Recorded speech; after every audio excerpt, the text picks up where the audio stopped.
Second year syllabus 10 marks chapter not for profit organisation. ఇది ఇంతకుముందు non trading organisation అనే పేరుతో ఉండేది. నాన్ ట్రేడింగ్ దీంట్లోనే మనం చూసినట్టయితే non trading organisations are the not for profit organisations. అంటే తెలుగులో చెప్పాలంటే వ్యాపారేతర సంస్థలు కాదు. వ్యాపారం చేసే సంస్థలు ఏం చేస్తాయి? కొనడము అమ్మడము చేస్తూ ఉంటాయి. వ్యాపారేతర సంస్థల్లో కొనడం అమ్మడం ఉండదు. వ్యాపారము ప్లస్ ఇతర అన్నది వ్యాపారేతర అనేది అందులో. సో కొనడం అమ్మడం ఉండదు కాబట్టి వాళ్ళు అక్కడ చూడండి, there is no sale or purchase of goods. అంటే ఇట్లాంటి వ్యాపార సంస్థల్లో, ఏ వ్యాపార సంస్థల్లో అంటే నాన్ ట్రేడింగ్ ఆర్గనైజేషన్స్లో లేదా నాట్ ఫర్ ప్రాఫిట్ ఆర్గనైజేషన్. వాళ్ళ ఉద్దేశమే, వాళ్ళు ఎస్టాబ్లిష్ చేసినటువంటి ఉద్దేశమే నాట్ ఫర్ ప్రాఫిట్. కాబట్టి అందుకే వాటి పేరు, చాప్టర్ పేరే నాట్ ఫర్ ఆర్గనైజేషన్ చెప్పాడు. సో యాక్చువల్గా ఇంతకుముందు అయితే నాన్ ట్రేడింగ్ ఆర్గనైజేషన్స్ అకౌంట్ అని ఉండేది ఈ చాప్టర్.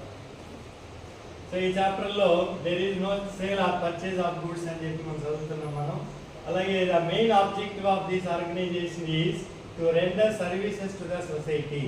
మరి ఇంతకుముందు చాప్టర్లో నేను ఇంతకుముందు స్లైడ్స్ చూపించాను మనం. ఆబ్జెక్టివ్ అంటే వాటి యొక్క ప్రధాన ఉద్దేశం. ఇట్లాంటి నాన్ ట్రేడింగ్ ఆర్గనైజేషన్స్ లేదా నాట్ ఫర్ ప్రాఫిట్ ఆర్గనైజేషన్ యొక్క మెయిన్ ఉద్దేశం, ఎందుకోసం అవి ఎస్టాబ్లిష్ చేయబడతాయి అంటే అవి సమాజానికి సేవ చేసే ఉద్దేశంతో ఏర్పడతాయి.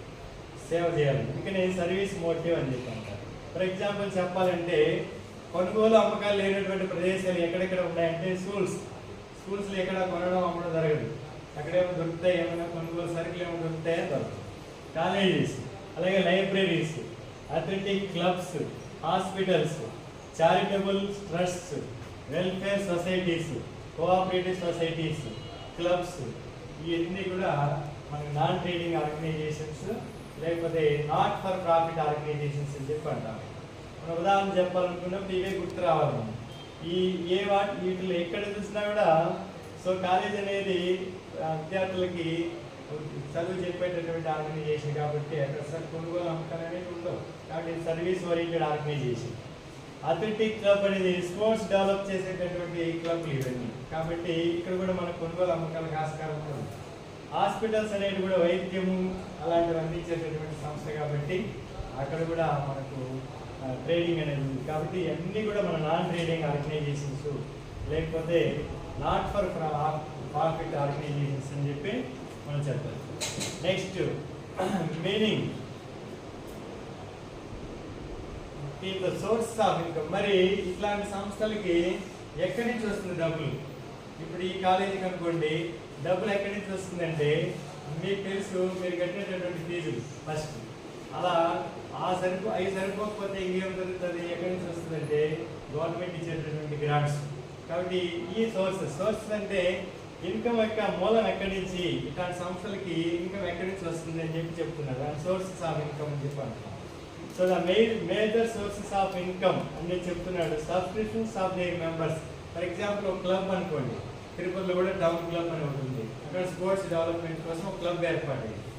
ఆ క్లబ్లో మీరు ఎవరో ఒక స్పోర్ట్ నేర్చుకోవడానికి లేదా టెన్నిస్ నేర్చుకోవడానికి లేదా వాలీబాల్ నేర్చుకోవడానికి మీరు అక్కడ పోయి చేరుతారు. చేరినప్పుడు మీ నుంచి కొంత అమౌంట్ కలెక్ట్ చేస్తారు. సో అది ఎవరీ ఇయర్ లేదా 6 నెలలకి మంత్లీ కట్టాల్సి వస్తుంది. వాళ్ళు చెప్తారు, వాళ్ళ టర్మ్స్ అండ్ కండిషన్స్ ఎలా ఉంటాయో ఆ విధంగా చెప్తారన్నమాట. సో నువ్వు 6 నెలలు చేస్తారంటే 6 నెలలకి చందా కట్టాల్సి వస్తుంది. దాన్ని సబ్స్క్రిప్షన్స్ అని చెప్పంటారు. తెలుగులో చందా అంటే చందాలు అని చెప్పి. మేజర్ ఇన్కమ్ ఈ నాట్ ఫర్ ప్రాఫిట్ ఆర్గనైజేషన్స్కి చందాలు అనేది మేజర్ ఇన్కమ్గా ఉంటుంది అనమాట. చందాలని మనం ఇంగ్లీష్లో ఏమంటున్నామంటే సబ్స్క్రిప్షన్స్ అని చెప్పి అంటున్నాం.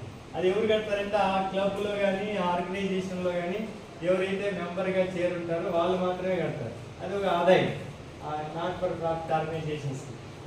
ఎందుకు సోర్స్ అంటున్నారంటే కొనడం అమ్మడం లేదంటున్నారు కదా, మరి లాభాలు ఎట్లా వస్తాయని డౌట్ వస్తుంది కదా.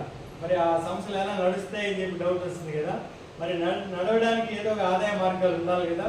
ఆ ఆదాయ మార్గాల్లో ఫస్ట్ మార్గమే మనం ఏమంటున్నామంటే సబ్స్క్రిప్షన్స్ అని చెప్పి అంటున్నాం. సబ్స్క్రిప్షన్స్ అంటే తెలుగులో చందాలు అని చెప్పి అంటారు. సో నెక్స్ట్ ఇంకో మార్గం చూసినట్టయితే డొనేషన్స్ అంటే విరాళాలు అనేటివి మామూలుగా 2 రకాల విరాళాలు ఉంటాయి.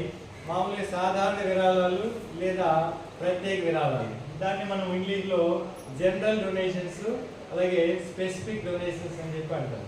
జనరల్ డొనేషన్స్ అంటే ఏదో విరాళం ఇచ్చేటువంటి డొనేట్ చేసేటటువంటి వ్యక్తి నేను ఇస్తున్నటువంటి 50,000 మీరు మీ సంస్థ అభివృద్ధి కోసం వాడుకోండి, మీకు ఏమేమి అవసరాలు ఉన్నాయో అవసరాలు ఖర్చు పెట్టుకోండి అని చెప్పి ఇచ్చాడనుకోండి, మన సంస్థలో ఏ అవసరానికైనా మనం ఖర్చు పెట్టుకోవచ్చు. అలా కాకుండా ఖచ్చితంగా మీరు ఒక లైబ్రరీ కట్టుకోండి లేదా ఒక ఆడిటోరియం ఏర్పాటు చేసుకోండి అని చెప్పి స్పెసిఫిక్గా పేరు చెప్పి డొనేట్ చేస్తే దాన్ని స్పెసిఫిక్ డొనేషన్స్ అని చెప్పి అంటారు. మరి ఇలాంటివి కూడా ఆ సంస్థకు వచ్చేటటువంటి ఒక ఇన్కమ్ అని చెప్పాలి. గ్రాంట్స్ ఇన్ ఎయిడ్ అనేది other sources of income. Grants in aid అంటే ప్రభుత్వం నుంచి గ్రాంట్స్ వస్తాయి, అంటే ప్రత్యేక సహాయం వస్తుంది గవర్నమెంట్ కూడా అలాగే ఇస్తారు. పిల్లలకి హెల్త్ కోసం ఈ గ్రాంట్ ఉపయోగించండి, పిల్లల బుక్స్ కోసం ఉపయోగించండి, లేదా పిల్లల భోజనాల కోసం ఉపయోగించండి అంటే ప్రత్యేక గ్రాంట్, దానికోసమే వాడాలి డబ్బులు. అలా కాకుండా పిల్లలకి ఏ ఖర్చు అయినా పర్వాలేదు ఖర్చు పెట్టడం నుంచి ప్రభుత్వం ఇచ్చిందంటే అది సాధారణ గ్రాంట్. ఇట్లా ప్రతి గ్రాంట్లో కూడా ప్రభుత్వం 2 రకాల గ్రాంట్లు ఉంటాయి. సాధారణ గ్రాంట్ ఉంటుంది, అలాగే ప్రత్యేక గ్రాంట్ కూడా ఉంటుంది. గ్రాంట్ ఇన్ ఎయిడ్ అంటారు. నెక్స్ట్ లెగసీస్ అని చెప్పి అంటున్నాం. లెగసీస్ అంటే ఏంటంటే వారసత్వాలు అని చెప్తున్నాం. అంటే వారసత్వాలు అంటే ఒక వ్యక్తి తన జీవితాంతరం తర్వాత తన మరణాంతరము తన యొక్క ఆస్తిని ఏదో ట్రస్ట్కి కానీ లేదా క్లబ్కి కానీ ఏదో దానికి రాసిచ్చేస్తారు, వీళ్ళనామా రాసిస్తారు. సో ఆ విధంగా వచ్చినటువంటి ఆదాయాన్ని మనము లెగసీస్ అని చెప్పి అంటాం అనమాట. అంటే లెగసీస్ అనేది అమౌంటే, ఇక్కడ వారసత్వాల ద్వారా వచ్చేటటువంటి అమౌంట్. అంటే ఎవరో ఒకరు వీళ్ళనామా రాయడం ద్వారా ఒక ఫర్ ఎగ్జాంపుల్ ఈ కాలేజీకి అనుకోండి, కాలేజీకి ఫలానా వ్యక్తి నా మరణాంతరము నా అమౌంట్ అంతా నా ఆస్తి అంతా కూడా ఫలానా కాలేజీకి చెందిపోవాలి, లేదా నా బ్యాంకులో ఉన్నటువంటి అమౌంట్ అంతా కూడా ఫలానా కాలేజీకి చెందిపోవాలని చెప్పి ఒక వీలునామా రాసిస్తే ఆ వీలునామా ద్వారా బిల్ అంటారు ఇంగ్లీష్లో, బిల్ ద్వారా వచ్చేటటువంటి అమౌంట్ మనము లెగసీస్ అంటారు. తెలుగులో అయితే వారసత్వాలు అని చెప్పారు. ఆ తర్వాత ఇంకోటి ఇన్కమ్ ఫ్రమ్ ఇన్వెస్ట్మెంట్స్ ఎట్సెట్రా. మరి ఇలాంటి ఆర్గనైజేషన్స్ కూడా నాట్ ఫర్ ప్రాఫిట్ ఆర్గనైజేషన్స్ కూడా ఎక్కడైనా ఇన్వెస్ట్మెంట్ పెట్టుంటే ఆ పెట్టుబడులు పెట్టుంటే ఆ పెట్టుబడులు అమౌంట్ ద్వారా వచ్చే ఆదాయం కూడా వీళ్ళకి ఇన్కమ్ గానే భావించడం జరుగుతుంది. Next what is the objective of keeping records అని చెప్పాము.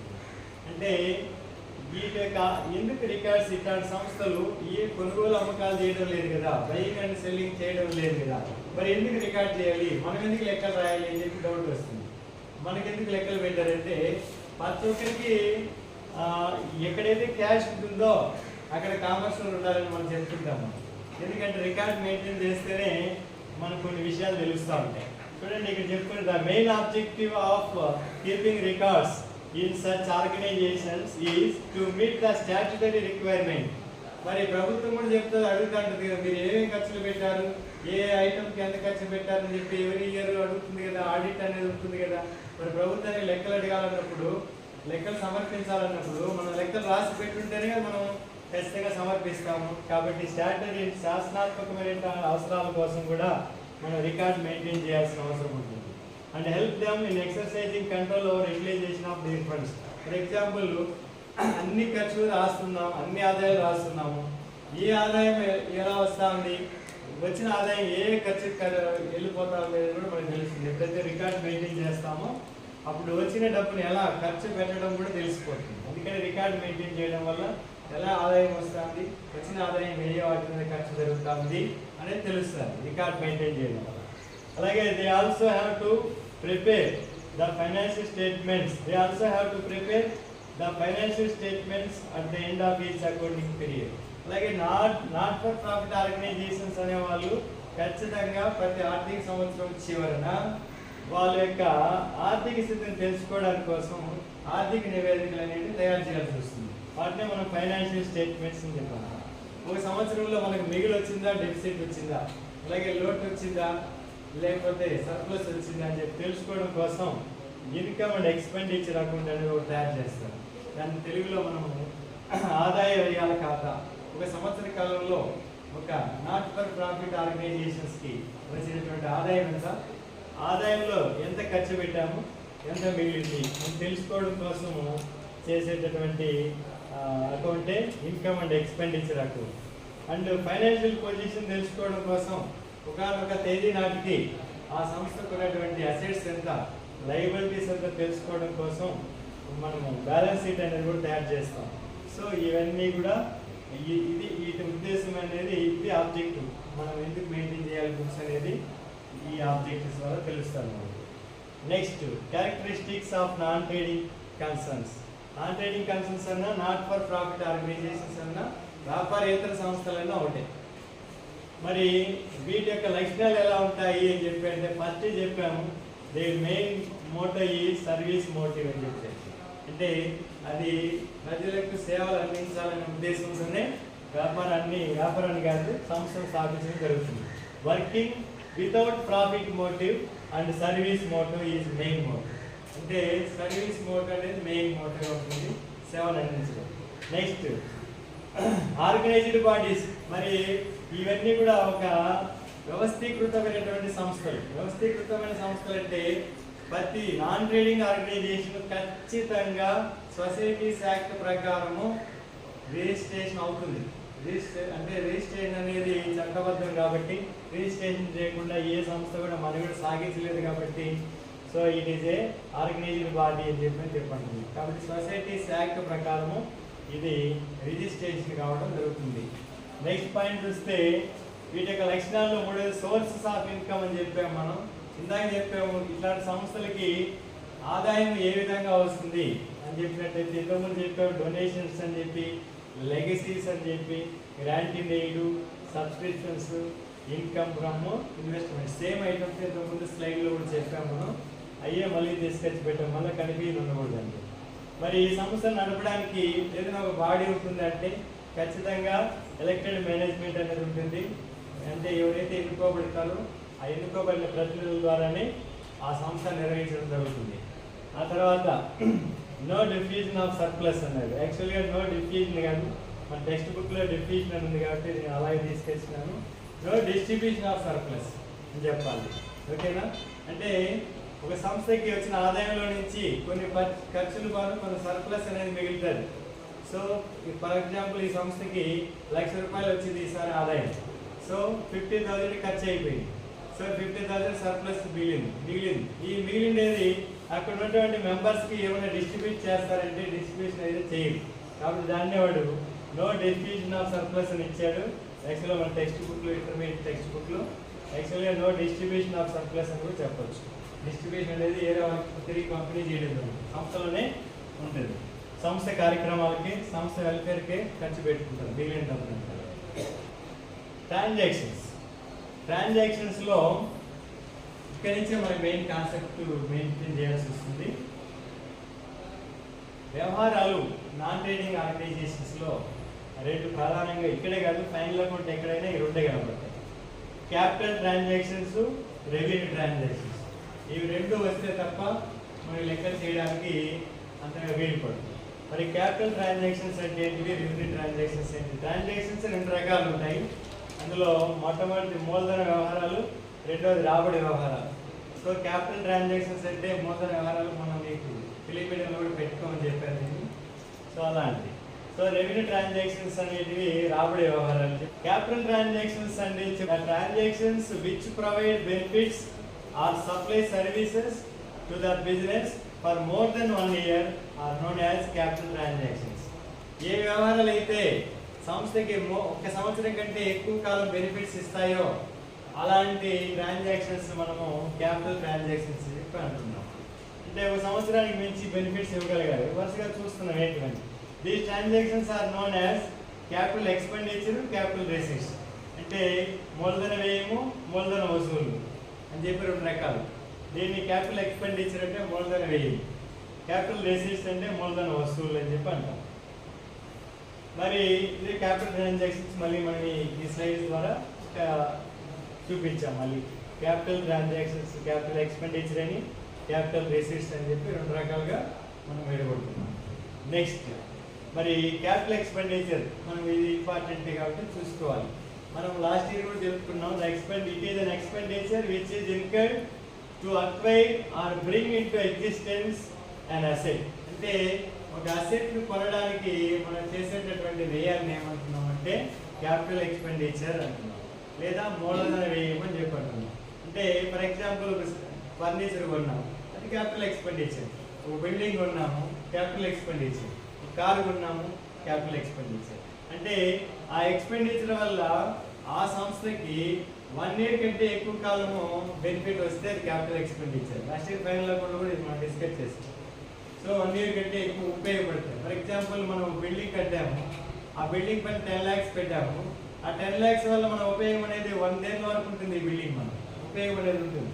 మరి అండ్ మోర్ దెన్ 1 year ఉండేటట్టు బెనిఫిట్ అది క్యాపిటల్ ఎక్స్పెండిచర్. ఆ ఎక్స్పెండిచర్ వల్ల మరి అదిగే చెప్పాడు, it is an expenditure which is incurred to acquire and asset అని. ఒక అక్వైర్ అంటే ఒక ఆస్తిని పొందడానికి చేసేటటువంటి ఖర్చుని మనం ఏమంటున్నాం అంటే క్యాపిటల్ ఎక్స్పెండిచర్ అంటున్నాం. ఇంకోటి చెప్తున్నాను, so it is an expenditure which is incurred to increase the productivity or earning capacity. అంటే ఒక ఆస్తి యొక్క ఉత్పాదక సామర్థ్యాన్ని పెంచడం కోసం లేదా ఆర్జనా శక్తిని పెంచడం కోసం. ఎర్నింగ్ కెపాసిటీ అంటే ఆర్జనా శక్తి. ఫర్ ఎగ్జాంపుల్ ఒక మెషిన్ అది పనిచేసే విధానం ఒక్కోసారి సరిగా లేకపోతే దాని మీద కొంత ఖర్చు చేసి దాన్ని మళ్ళీ ఇంప్రూవ్ చేయాల్సి వస్తుంది. దాన్ని మనం ఏమంటున్నామంటే ఎర్నింగ్ కెపాసిటీ పెంచుతున్నాం అంటున్నాం, లేదా ప్రొడక్టివిటీ పెంచుతున్నాం, ఉత్పాదక శక్తి పెంచుతున్నాం దాన్ని అని చెప్పి అంటున్నాం. అలా ఒక ఆస్తిని కొనడానికి కోసం చేసే ఖర్చు కానీ, దాని యొక్క కెపాసిటీని ఎర్నింగ్ కెపాసిటీ పెంచడానికి ఎక్స్ట్రా చేసేటటువంటి ఖర్చు కానీ ఏదైనా మనం క్యాపిటల్ ఎక్స్పెండిచర్ అని చెప్పి అంటున్నాం, లేదా మూలధన వ్యయం అని చెప్పి అంటున్నాం. సో క్యాపిటల్ ట్రాన్సాక్షన్స్ 2 రకాలు అంటున్నాం. అందులో క్యాపిటల్ ఎక్స్పెండిచర్ ఒకటి అయిపోయింది. నెక్స్ట్ క్యాపిటల్ రెసిట్స్ అంటే క్యాపిటల్ మూలధన వసూళ్ళు అని చెప్పండి. ఇందాక మనం ఎక్స్పెండిచర్ గురించి మాట్లాడాం. ఎక్స్పెండిచర్ అంటే ఏమంటే ఒక ఆస్తిని కొంటే మనకి ఎక్స్పెండిచర్ అయిపోయింది. అదే ఆస్తిని అమ్మితే కొంత అమౌంట్ మనకు వస్తుంది, ఇన్కమ్ వస్తుంది. దాన్ని మనం క్యాపిటల్ రెసిట్స్ అని చెప్పండి. సో మనం రోజు ఆస్తులు అమ్ముతా కూర్చోం కదా, కాబట్టి ఇంకా ఏమేమి ఉంటాయి, నాన్ ట్రేడింగ్ ఆర్గనైజేషన్లో ఆస్తులు అమ్ముతా కూర్చోరు. ఒకవేళ మనం కొద్దిగా చెప్పాలంటే ఆస్తిని కొంటే క్యాపిటల్ ఎక్స్పెండిచర్ అన్నప్పుడు అదే ఆస్తిని అమ్మినప్పుడు వచ్చే ఆదాయాన్ని క్యాపిటల్ రెసిట్స్ అని చెప్పి, లేదా క్యాపిటల్ ఇన్కమ్ అని చెప్పి, లేదా తెలుగులో చెప్పాలంటే మూలధన వసూళ్ళు అని చెప్పి అంటాం. ఒక ఆస్తిని కొంటే మూలధన వ్యయము, ఒక ఆస్తిని అమ్మితే వచ్చేటటువంటిది మూలధన వసూళ్ళు అని చెప్పి అంటాం. సో ఇది ఇంగ్లీష్లో ఒకసారి మీరు చూడండి నిర్వచనాన్ని. Any amount received and investment by owners or raised by the way of loans and sale of fixed assets are known as capital receipts అని చెప్పి అంటారు. So any amount received as investment by the owners అంటే owner అనేవాడు మనం loans ద్వారా డబ్బులు తీసుకుంటాడు. అలాగే ఒక స్థిరాస్తులను అమ్మడం ద్వారా కూడా డబ్బులు వస్తుంది. ఇలాంటి అన్నింటినీ కూడా మనం క్యాపిటల్ రెసిట్స్ అని చెప్పి అంటున్నాం. అలాగే these amounts lies in huge amounts. Capital receipts అన్నీ కూడా చాలా పెద్ద మొత్తాల్లో ఉంటాయి. సో మూలధన వసూలు అన్నీ కూడా చాలా ఎక్కువగానే ఉంటాయి. ఫర్ ఎగ్జాంపుల్ మూలధనమే క్యాపిటల్ రెసిట్స్ అనుకోండి, అది మూలధనం అనేది ఎక్కువే కదా, క్యాపిటల్ అనేది చాలా ఎక్కువ మొత్తంలో ఉంటుంది కదా, అలాగా. So these are non recurring in nature. ఇవి ఎప్పుడు పునరావృతం అయ్యేటటువంటి ఆదాయాలు కాదు, పునరావృతం అయ్యేటటువంటి వసూళ్ళు కాదు, ఎప్పుడో ఒకసారి వస్తాయి. కాబట్టి వీటిని నాన్ రికరింగ్ నేచర్ అని చెప్పంటారు. అంటే పునరావృతం కానటువంటి వ్యవహారాలు ఇవన్నీ, అలాంటివి క్యాపిటల్ రెసిట్స్ అంటారు. Receipts that does not arise in normal course of business. అంటే నార్మల్ కోర్స్ ఆఫ్ బిజినెస్ అంటే ప్రతిరోజు జరిగేటటువంటి వ్యవహారాల్లో ఉండవు అంటున్నారు. అంటే ఇంతకుముందు ఈ పాయింట్ ప్రకారమే నాన్ రికరింగ్ నేచర్ అన్నారు కదా, ఇది రోజు రావు అన్నాడు. కాబట్టి రోజు రావన్నప్పుడు నార్మల్ కోర్స్ ఆఫ్ బిజినెస్ రోజువారీ వ్యవహారాల్లో కూడా కనపడవు. ఎప్పుడో ఎవరో దయతలిసి డొనేట్ ఇవ్వచ్చు, అప్పుడప్పుడు ఇస్తారు. రోజు వచ్చి ఇస్తారా డొనేషన్ ఇవ్వలేదు. సో ఎవరో వీలునామా రాసేసి రోజు వార్షికాలు లేదా లైసెన్స్ రూపంలో మనకు అమౌంట్ ఇస్తారా ఎవరు. కాబట్టి ఎప్పుడోసారి వచ్చేది కాబట్టి ఇవన్నీ లెగసీస్ కానీ అలాగే స్పెసిఫిక్ డొనేషన్స్ కానీ ఇలాంటివి రోజు కనపడవు. సో అలాంటి వాటిని మనము క్యాపిటల్ రెసిట్స్ అని చెప్పి అంటాం. Next revenue transactions. ఇందాక మనం చెప్పుకున్నటువంటివన్నీ క్యాపిటల్ మూలధన అంశాలు. మూలధన అంశాలు 2 రకాలుగా చెప్తాం. అందులో మూలధన వ్యయము, మూలధన ఆదాయం. అలాగే రెవెన్యూ ట్రాన్సాక్షన్స్ ఇవి కూడా 2 రకాలు ఉన్నాయి, revenue expenditure, revenue receipts. Capital transactions కూడా 2 రకాలు ఉన్నాయి, capital expenditure, capital receipts. Revenue transactions రెండు రకాలు, రెవెన్యూ ఎక్స్పెండిచర్, రెవెన్యూ రిసీట్స్. ఓకేనా?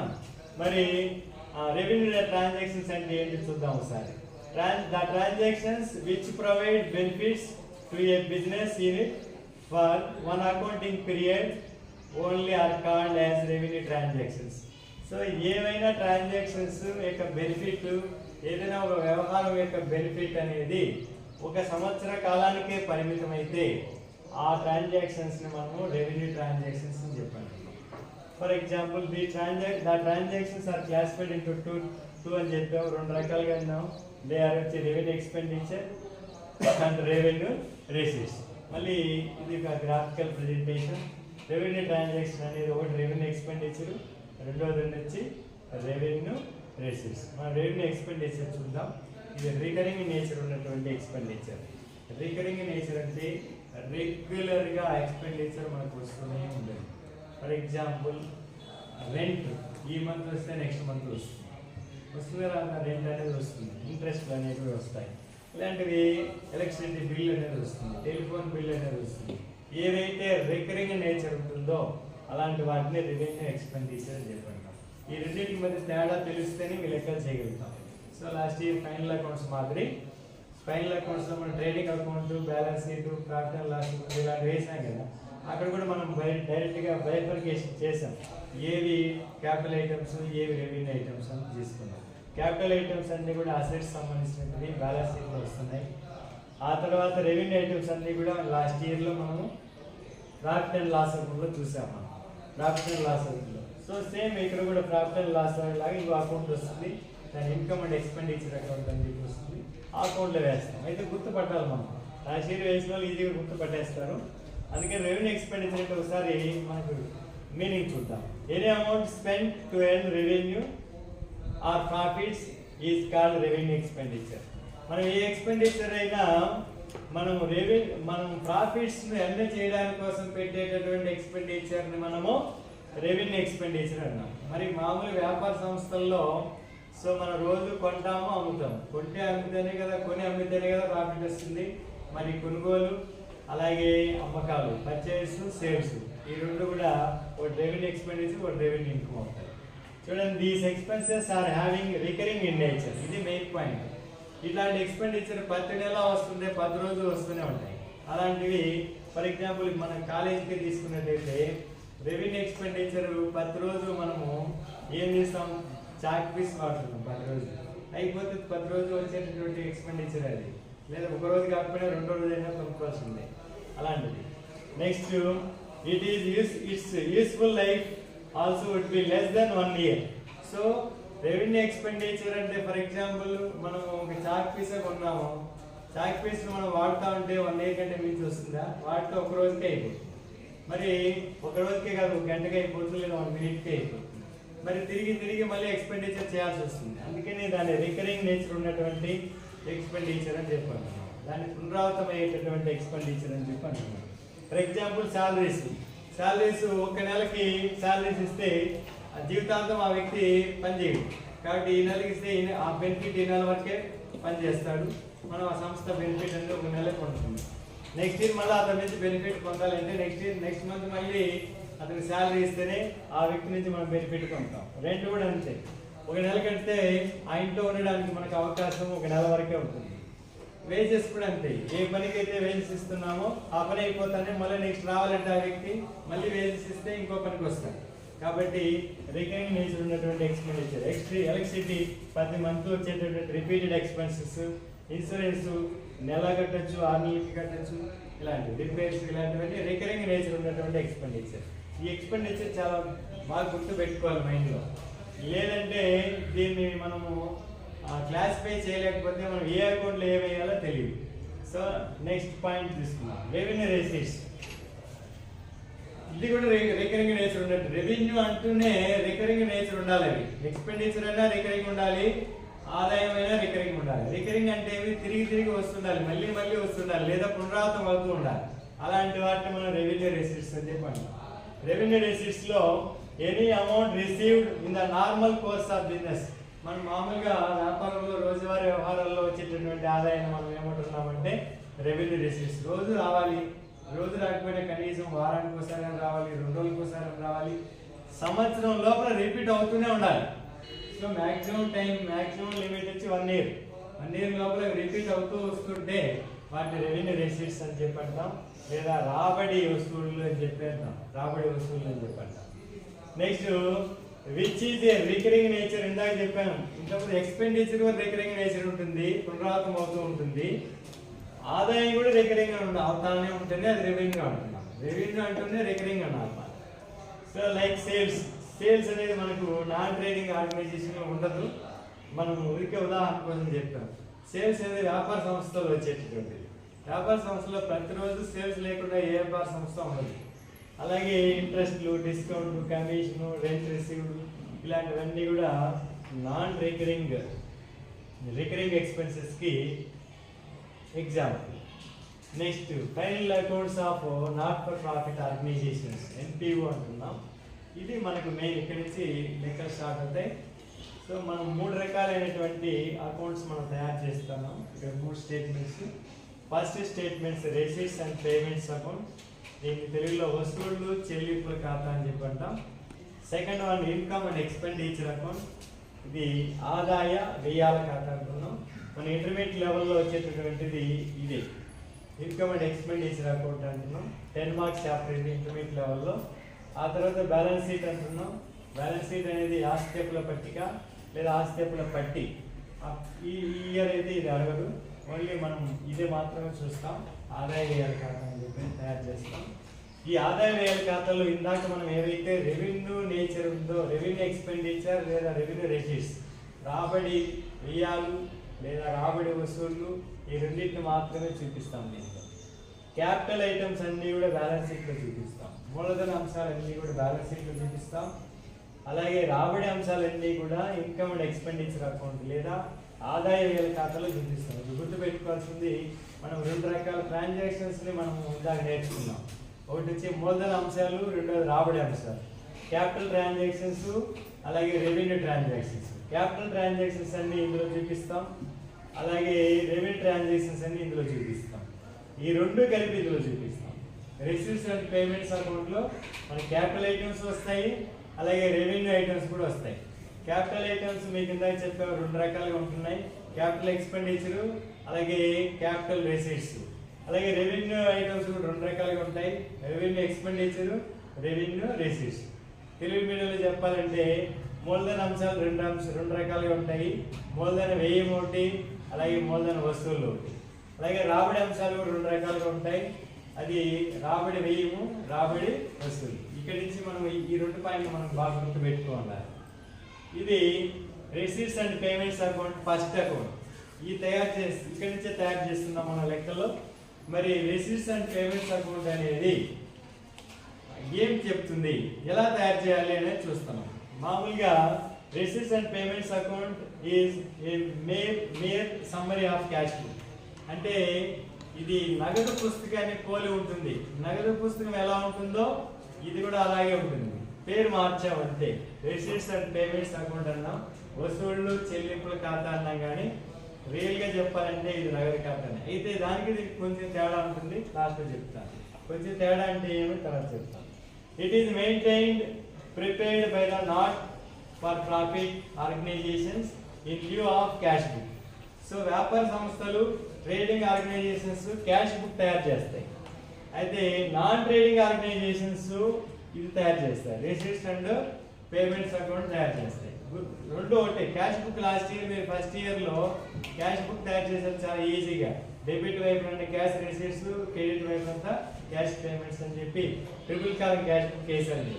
అది వేస్తే ఇది కూడా ఈజీగానే వస్తుంది.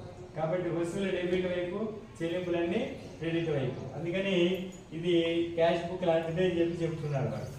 నెక్స్ట్ లైక్ క్యాష్ బుక్ చెప్తున్నాడు. క్యాష్ బుక్ మాదిరిగా receipts of cash or return on debit side and payments on credit side. వసూళ్ళని డెబిట్ వైపు రాస్తున్నాము, క్యాష్ వస్తే డెబిట్ సైడ్, క్యాష్ వెళ్తే క్రెడిట్ సైడ్ అని చెప్పి లాస్ట్ ఇయర్ చెప్పుకున్నాం. ఆ తర్వాత all receipts and payments whether they are relating to current, preceding, succeeding period all the receipts and payments are capital or revenue nature are written in this account. So అన్ని ఏవైనా రాసేస్తారు. ఇక్కడ cash transaction అయితే చాలు రాసేస్తారు. అది current year దా అని చూడరు, అది ప్రీసీడింగ్ గత సంవత్సరం దా అని చూడరు, రాబోయే సంవత్సరం దా అని చూడరు. ఆ వ్యవహారం ద్వారా క్యాష్ వచ్చింది అంటే చాలు రాసేయండి. అది ఏ ఇయర్ క్యాష్ అనేది మనకు సంబంధం లేదు, క్యాష్ వచ్చిందంటే రాసేస్తున్నాం. సో అలాగే క్యాష్ వెళ్ళిందంటే రాస్తున్నాం. అది ఏ ఇయర్ క్యాష్ అయినా పేమెంట్ జరిగిపోతుందంటే రాసేస్తున్నాం. సో ఈ అకౌంట్ అనేది ఇయర్ని పట్టించుకోదు, క్యాష్ని మాత్రమే పట్టించుకుంటుంది. క్యాష్ వస్తే చూపించాలి, క్యాష్ వెళ్తే చూపించాలి. అంటే ఇయర్లీ ఒక్కసారి క్యాష్, ఇప్పుడు ఫర్ ఎగ్జాంపుల్ శాలరీస్ అనుకోండి, ఇయర్ మొత్తం శాలరీస్ ఒకసారిగా చూపిస్తాం ఇక్కడ. అదే క్యాష్ బుక్లో అట్ట కాదు. ఇప్పుడు ఈ నెలలో శాలరీ చెల్లించాం, ఈ నెలలో చూపిస్తాం, ఈ నెక్స్ట్ మంత్ చూపిస్తాం. అంటే ప్రతి రోజు క్యాష్ వ్యవహారం ఏం జరిగినా ప్రతి డేట్ ప్రకారం చూపిస్తాం. ఇక్కడ అట్ట కాకుండా టోటల్ అమౌంట్ ఒకసారి చూపిస్తాం. శాలరీస్ అంతా ఇయర్లీ ఎంత అయినా ఒకసారి చూపిస్తాం, రెంట్ అంతా ఇయర్కి ఎంత అయిందో ఒకసారి చూపిస్తాం. ఆ క్యాష్ బుక్ అట్ట కాదు, మంత్లీ ప్రతి రోజు ఏం జరిగినా ప్రతి డేట్ వైజ్ చూపిస్తుంది. అది దానికి దీనికి తేడా అంతే. Next, closing balance of this account had shown the cash in hand or at bank at the end of account period. ఇది తయారు చేసేటప్పుడు ఇలా ఉంటుంది cash receipts and payments account. చూడండి ఇక్కడ క్లియర్గా debit side receipts amount, credit side payments amount అని చెప్పి ఉంటుంది. ఈ విధంగా తయారు చేయాలి. ఇది చాలా ఈజీగా ఉంటుంది తయారు చేసేటప్పుడు. అయితే మనం ఈ అకౌంట్ని డిగ్రీలో మనం ఎక్కువ తయారు చేయాల్సి వస్తుంది. ఇక్కడ ఈజీగానే ఉంటుంది. చూడండి, డెబిట్ సైడ్ ఓపెనింగ్ బ్యాలెన్స్తో స్టార్ట్ అవుతుంది. సో క్యాష్ బుక్లో మనము మన దగ్గర క్యాష్ ఎంత ఉందో రాస్తున్నాం, క్యాష్ ఎంత ఉంది అలాగే బ్యాంకులో ఎంత ఉందో రెండు కలిపి బయట వేస్తాం. సో ఇద్దరు ట్రిపుల్ కాలం క్యాష్ బుక్ ప్రకారం రెండు కాలమ్స్ ఉండవు. క్యాష్ బుక్ కాలం, బ్యాంక్ బుక్ కాలం ఉంటుంది కదా అక్కడ. అయితే ఏడు అట్లా ఉండదు. సో రెండు కలిపి కింద రాసినట్టు బ్యాలెన్స్ బ్రాడ్లో నుంచి చెప్పి రాసి క్యాష్ ఎంత ఉంది, బ్యాంకులో ఎంత ఉంది అని చెప్పి కలిపి బయట వేసుకుంటాం, ఒకే కాలంలో వేసుకుంటాం. అలాగే రిసీట్స్ అంటే ఏ విధంగా వసూలు వస్తుంది, చందాల వల్ల వస్తుంది, subscriptions, entrance fees, life membership, donations for library books, lockers rent. So ఇలా ఏమేమి ఉన్నాయో ఇవన్నీ కూడా రిసీప్ట్స్. ఇది ఏ ఇయర్ లాకర్ ఎంట్రన్స్ పట్టించుకోదు, ఏ ఇయర్ సబ్స్క్రిప్షన్ పట్టించుకోదు, ఎంట్రన్స్ ఫీజ్ ఏ ఇయర్ అయినా పట్టించుకోదు. సో ఏ ఇయర్ అయినా పర్వాలేదు, మనకి క్యాష్ వస్తే రాసేస్తాం. పేమెంట్ కూడా అంతే, శాలరీస్ ఏ మంత్ అయినా పర్వాలేదు, క్యాష్ పోతే రాసేస్తాం. కాబట్టి ఇది సక్సీడింగ్ ఇయరా, ప్రిసీడింగ్ ఇయరా, కరెంట్ ఇయరా అని చెప్పి ఏది పట్టించుకోదు. సో ఈ విధంగా మనకు ఇక్కడ వరకు ఈరోజు క్లాస్.